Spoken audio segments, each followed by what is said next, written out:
RSK news India TV, जिद हमारी सच। नमस्कार, स्वागत है RSK न्यूज इंडिया टीवी में। सावित्री की तरह प्रजा ने यमराज से छीन अपने पति के प्राण और बचा ली जान। जनपद मैनपुरी की एक महिला की दुख भरी कहानी देखने को मिली, जिसमें यमराज से पति के प्राण वापस लाने वाली सावित्री की कहानी तो आपने सुनी होगी, लेकिन हम आपको ऐसी ही घटना की एक पूरी सच्चाई बताने जा रहे हैं। अक्सर प्रेम विवाह के बाद आपने पति पत्नी में झगड़ते होते देखे होंगे। कभी पत्नी पति से झगड़ती है तो कभी पति पत्नी से, और कभी कभी ये झगड़ा हद से ज़्यादा बढ़ जाता है। लेकिन आज हम आपको एक ऐसे पति पत्नी के बारे में बताएंगे जिन्होंने प्रेम विवाह तो किया ही और एक दूसरे सुख में साथी रहे, पर दुख में वो साथ निभाना जिसे आज सब सलाम कर रहे हैं। पति के लिए पत्नी ने इस त्याग को शायद ही कोई कर पाएगा जो प्रज्ञा ने किया। सवाल पति की जिंदगी का था। लिवर खराब हुआ तो पति का जीवन खतरे में पड़ गया। जब सारी उम्मीदें टूट गईं तो पत्नी ने जान बचाने के लिए 60% लिवर डोनेट कर दिया।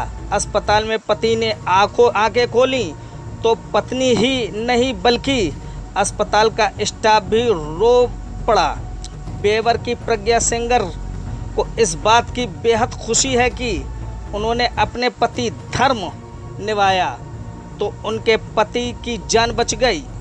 जनपद फर्रुखाबाद के मोहम्मदाबाद क्षेत्र के ग्राम माडर निवासी प्रज्ञा सिंगर ने वर्ष 2000 में बेवर के बस स्टैंड निवासी पुष्पेंद्र सिंह सिंगर से विवाह किया था। से पहले उसके पति रोडवेज में परिचालक थे, बाद में शिक्षा विभाग में शिक्षक बन गए। इस समय उनकी तैनाती शाहजहांपुर जनपद में है। शादी के बाद प्रज्ञा एक बेटे की मां बन गई। 5 वर्ष पूर्व उसके पति को पेट दर्द हुआ। जांच कराई गई तो पता चला कि उसका लीवर 25% रह गया है।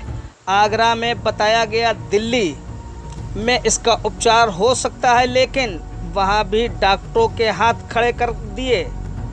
दिल्ली के प्राइवेट हॉस्पिटल में पुष्पेंद्र सिंगर भर्ती हुए। डॉक्टरों ने कहा कि इन्हें लीवर डोनेट किया जाए तो जान बच सकती है। यह बात सुनकर प्रज्ञा ने पति की जान बचाने के लिए अपना 60% लीवर पति को डोनेट कर लिया। 40% लीवर के सहारे अब प्रज्ञा अपनी जिंदगी की बसर करेगी, लेकिन उन्हें पति की जान बचाने में बेहद खुशी है। पति की जान बचाने के लिए प्रज्ञा को काफ़ी मुश्किलों का सामना करना पड़ा। उसने कह दिया कि गंगा घाट के किनारे जलती लाशों के बीच तंत्र क्रिया करें, तो वे अकेली फर्रुखाबाद तंत्र क्रिया करने पहुंच गई। लीवर ट्रांसफ़र होने के बाद जब उसके पति की आंखें नहीं खोली तो डॉक्टर ने कहा कि उन्हें कोई ऐसी बात याद दिलाई जाए जिससे उनका दिमाग एक्टिव हो जाए। प्रज्ञा ने डॉक्टरों के कहने पर पति को अपने प्रेम संबंधों की याद दिलाई। इसके बाद उसके पति ने आंखें खोल ली। अन्य खबरों के लिए बने रहें RSK न्यूज़ इंडिया टीवी के साथ। रिपोर्ट आमिर अली।